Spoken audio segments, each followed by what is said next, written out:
My name is Fareus, and I am a shadow worker.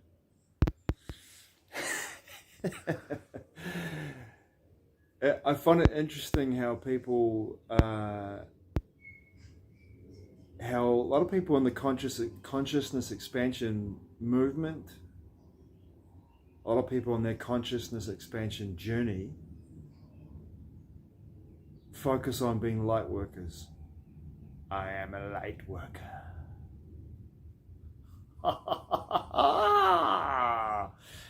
You know what I mean?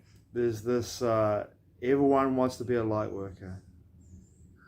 And I've said this story before, but I'll come back to it again because it's pretty poignant to tell you the story about my friend James, Shem Lamech, who once upon a time, a long time ago now, in the early 90s, the mid 90s actually, 1990s, that is of course the 20th century, around a table in the cathedral, above a beautiful home above the cathedral near Wellington, Nelson, a house behind the cathedral, beautiful location in Nelson, where we used to meet at our friend Gabby's house, who lived in this beautiful home, every Thursday night, sometimes Friday night, but usually Thursday nights. We'd meet for ice cream and sit around this table, huge banquet table in a beautiful home. Gee, I'd love to own that house. Anyway, my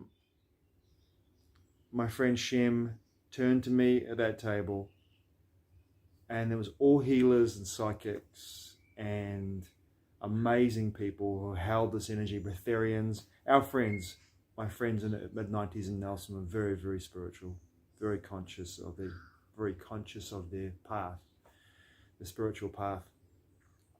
And my friend Shem said to me, "Look at these fools. Look at these fools. Look at them. They're all facing towards the sun. Not one of them seeing that they cast a shadow." And I just like gobsmacked, because it was the most poignant wisdom for me in that moment that allowed me to begin my work, my real work, to go into the subconscious, to go beneath the surface water where the iceberg stuck out, but beneath the surface of the water, the iceberg was enormous in the subconscious. And that's where the work has been for me, in the shadow, in the subconscious, in the unconscious.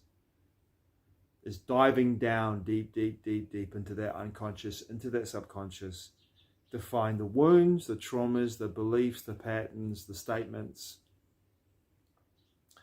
the experiences, the triggers, anything I can possibly find in my subconscious that is limiting my life experience and my connection to source, that is not allowing me to become the best man I possibly can be in this world, in this realm.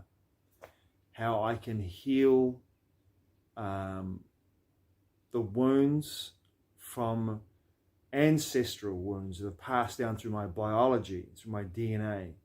How I've been able to go back sometimes up to 65 generations on my father's side or my mother's side, with statements that have been made, that have been carried through the biology of the DNA of this avatar that I'm occupying, and healed those timelines all the way back to the origin point where that statement or belief or behavior or trait or trauma happened, by doing body code work, for example,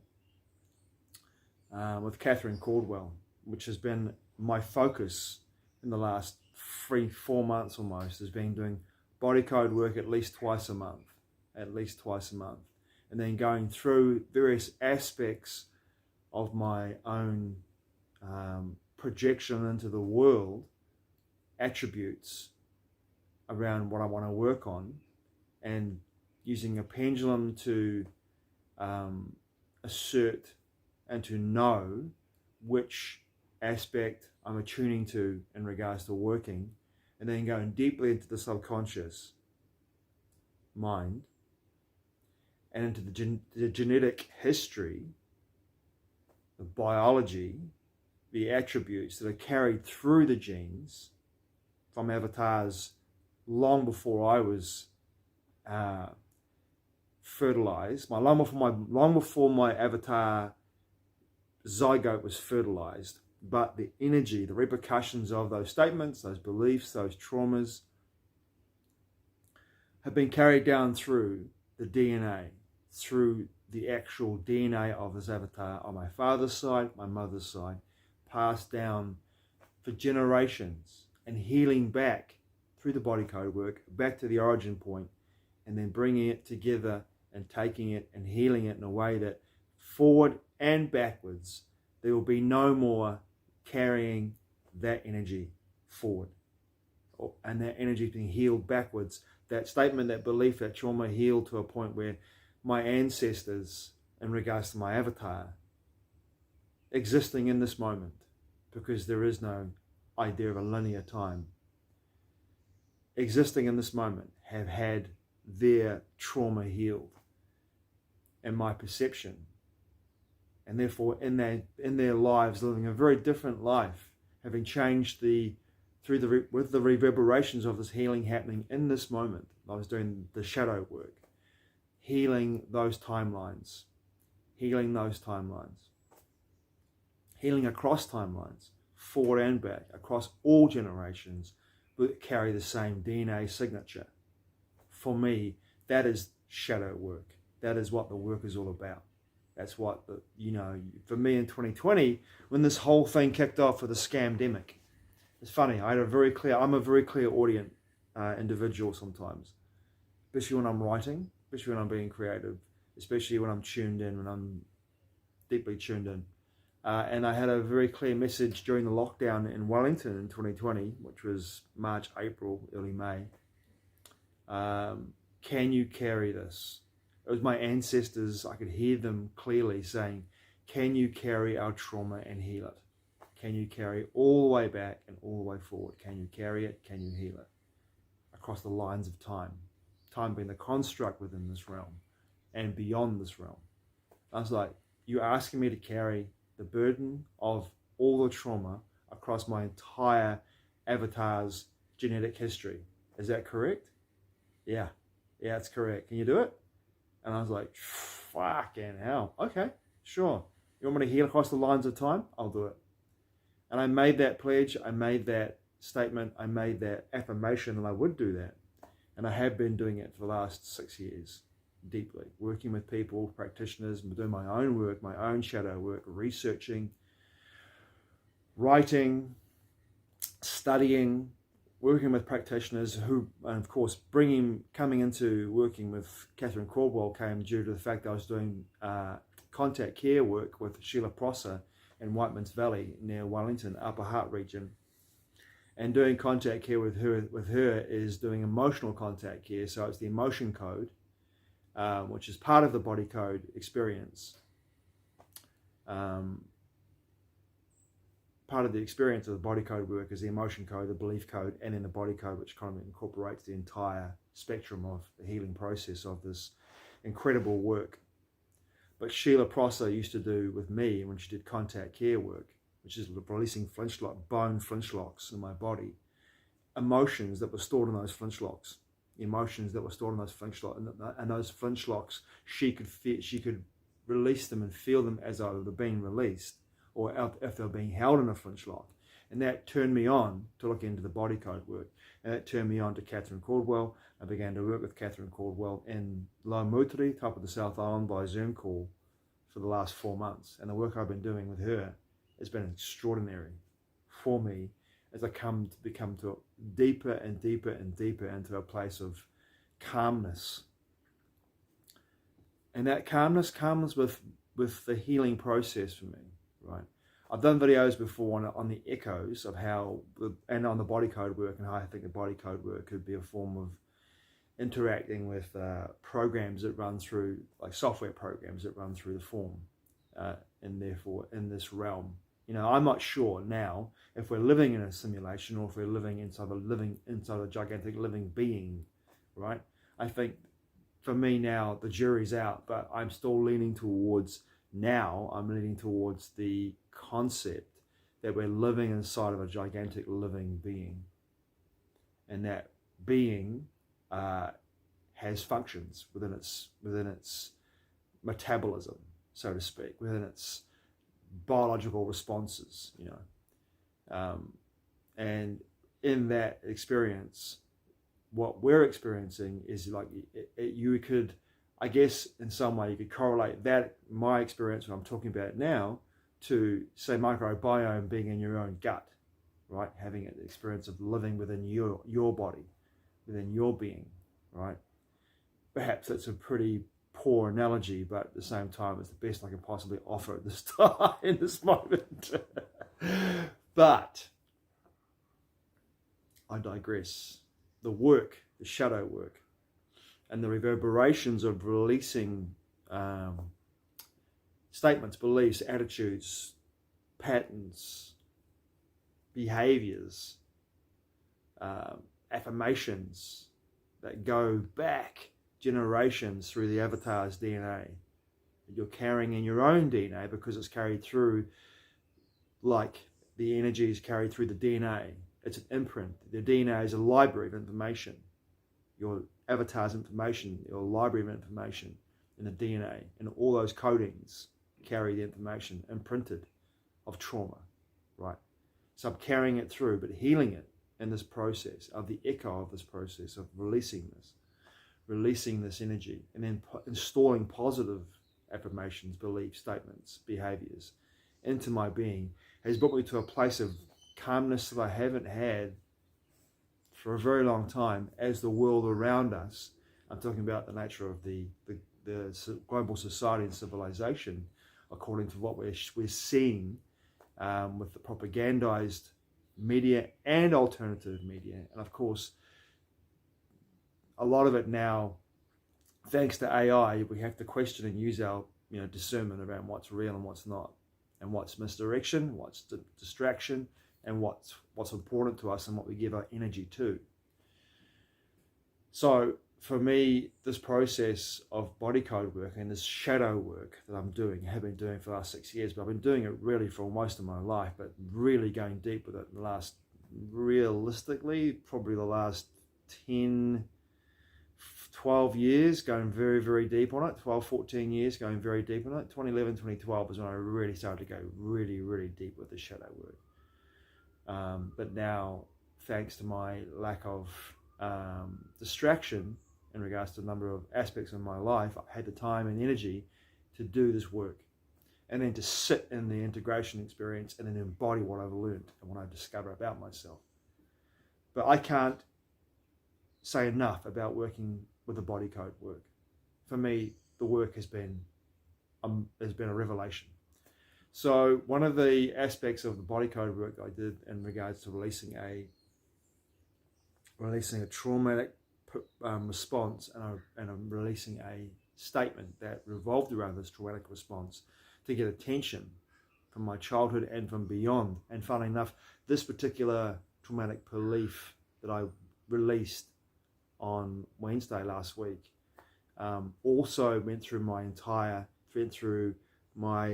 both sides of the family, went through the genealogy and through the DNA of both sides of the family as well.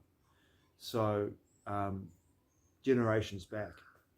So when I released this deep, subconscious, unconscious, hidden at least until the trigger is pulled, and then I would act upon the trigger. The belief, the behavior, the pattern would come forth, and with lack of awareness, I should say, I wasn't able to make a different choice. When I released this belief, I felt very calm, very at peace. But the echo of releasing that belief in my life became quite prevalent and became prescient in my life. At 2 a.m. in the morning, I was parked up behind the QMU Arts Centre and on the library car park there, which is a very beautiful spot to camp out for the night in my van. It's very quiet. There's a cat called Brendan living in his car opposite where I was parked up. He's been living in his car and living in that particular spot for about a year. And I was parked opposite him in a location on a car park that's probably about 400 square meters. And I was just minding my own business, and I woke up at 2 a.m. with this feeling of intuitively feeling like something was wrong, right? A bit of dread happening, what's going on here. And I heard a car come into the car park. I thought like, that's interesting. Should I have a look and see what's going on? I thought, no, I should be okay. Whoever's pulled out is probably just going to go to sleep as well. Someone's parking up in the car park at 2 a.m. It should be okay. What happened next was that this car did a huge U-turn, or a huge turn out of, must have gone into the car park, reversed out, did a huge, massive turn out of the position he was parked in, turned like that, and then smashed into my front of my vehicle, literally smashed into my passenger side of my vehicle, destroying my corner light, destroying my bumper, and destroying my light, my headlight at the same time. And the impact scared me and gave me an incredible shock, obviously. Then this individual drove forward and reversed back into it again, twice. By this time, I was getting out of my van, going, what the fuck is going on here? I said to this guy, because his car had stopped, and his vehicle was parked literally inside my vehicle. The corner of his vehicle was parked inside my light, right? So he had to reverse his car out of my light to go off. He gets out of his car, he was drunk. His nose was purple, his face was red, absolutely fucking tanked. Gets out of his car, oh, you're gonna have to fix that. Walks off before I could stop him and then call the police because it was an accident. He gets in his car and drives off. I recorded his license plate number, and the police, seeing that it's in a private location, in a car park, they can't do anything about it, and since no one was hurt, they're not interested in helping me, even though this guy was intoxicated, his vehicle had no registration and no warrant. They weren't interested. Their resources are stretched enough as it is. No one got hurt. The damage, they don't care. There's nothing they can do about it, according to their protocols. So, the moment that happened to me, I was obviously in shock. The next day, I went to a place of like full masculinity, full sacred masculine, get shit done, get my light fixed as soon as possible, get my vehicle fixed as soon as possible, get everything done, get it to a place where I knew that I could get everything fixed, so therefore the issue was solved for me, and then proceed forward if I chose to, with a legal case against this individual, even though I didn't have his name. I had his license plate number, which I could actually go and car jam in this country and find out who owns that vehicle, who it's registered to, and who it had a warrant registered to as well. But seeing he had no warrant, no registration, it could be harder to find who this individual was. It could have been a stolen car. So on the Friday morning when I woke up to go and get my vehicle repaired, I had this feeling come over me, like, let it all go. Just let the whole thing go. You don't need to keep telling the story.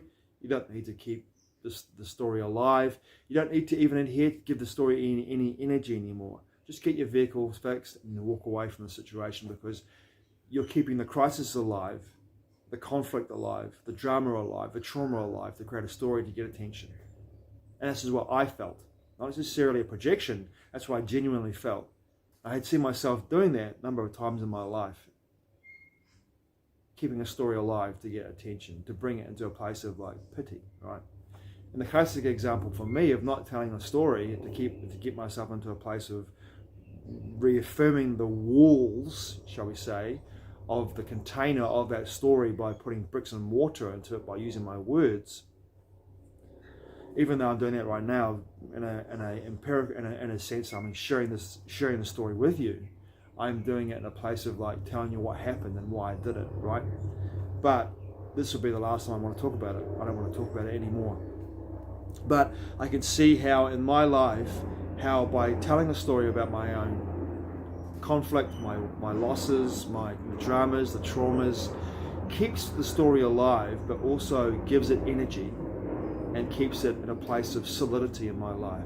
It anchors it to me and my being, and the feelings, the notions, the visualizations, everything about that particular experience then becomes pulled out of the subconscious mind, and then becomes triggered to be releasing by my body having a biological response, a hormonal response, a metabolic response to the story being told again, because of my subconscious, my subconscious can't tell the difference between the present moment and the moment that happened. So maybe, obviously that's that particular story 3 days ago, 4 days ago. So I decided to let it go. And in that calmness, I felt the sense of like, everything's going to be just fine. And that's part of my shadow work, is coming to that point of realization, coming to that point of comprehension. That's the awareness that comes with it, right? That's the awareness that comes with it. And that was an echo, I thought, of what happened when I pulled out in regards to the body code work on the Wednesday, because it happened on the Wednesday night, Thursday morning. I mean, you think about it, what are the chances of someone driving into a car park, which is about 400 square meters, and then driving over to the far left of the car park, reversing around, a huge reverse, absolutely blotto pissed, and then smashing into your vehicle? What are the chances? It's like, for me, I considered it like I was standing in a forest of 500-foot trees and a lightning storm, and I get hit by lightning. It's, you know, it's a massive, like, let it go moment for me. And I did. That's part of my shadow work. It's part of my comprehension to let it go, to comprehend that was an echo of the work I did, and then let it go, and let it go. And just trust in this force that moves through me, says, like, you are doing the work, you are the shadow worker. You are born in the tropical astrological modality. You're born a Scorpio, and truthfully, you're born in Libra. But in that Scorpio aspect of Western tropical astrology, Scorpio, ruling planet, Pluto, diving deep into secrets, diving deep. For me, that's what I've always done. I've always dived deep. I've always gone deep. I've always wanted to go deeper. I've always wanted to investigate. I've always been curious. I've always been attracted to the darkness. There's a reason why, with Lord Buford Somerset, a part of myself existing at another level of existence, I've written 3 collections of short stories, which is, 30 short stories that are so dark, so macabre, so horrifying that I needed to write them out as my form of catharsis after being possessed in 1994 and having attachments in my life, energetic attachments in my biofield, having that energy, that loosh, released in a way that I could write those stories. And I have been attracted, and I love writing dark, horror, macabre, dark fantasy, dark erotic fantasy short stories. And writing those dark elements to my novels as well was a really enjoyable experience for me, because I embrace that part of myself. I'm not afraid of it. I embrace it, but not in a way that I'd act upon it, but I embrace it as being part of myself, and knowing that it makes me whole in who I am. So for me, I am Farayus, and I am a shadow worker. And this is my work. This is my work. I illuminate the darkness through my own work on myself and what I perceive in the world. Shine a light on it into the darkness, because when it's been exposed, then we can heal it. Then we can heal it. Then we can face it. We can confront it, and we can assimilate, embody, and integrate it in ourselves, our own work. And by doing that, we become better men and women. We become closer, in my experience, to source, the first cause, prime creator. Thanks for watching. I truly appreciate it. Matewa. I'll see you again soon.